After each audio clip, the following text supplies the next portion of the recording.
Kua hau kere hia te upoko me te tai hau auru o tika a Māui e te ua marangai me te aha he waipuke te hua.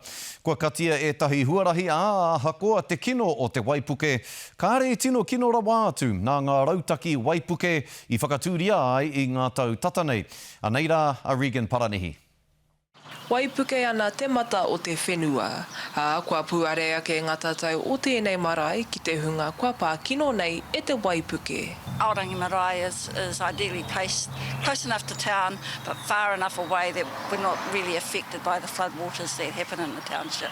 Koe nei hoki te a pōpōtanga o te a whāno nā pōra.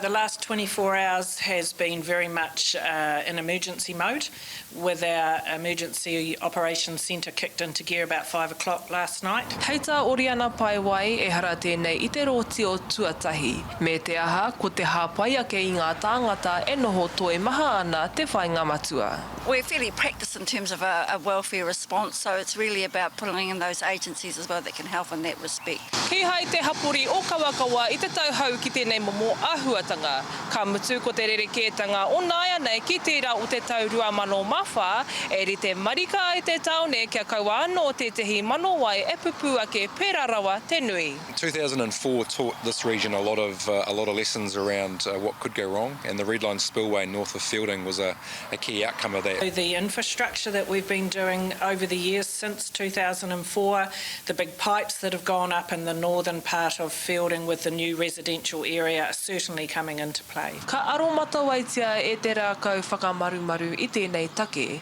me te mōhio kaore anō te ua kua tai ki tōna otinga. Regan Paranihi, Te Karere.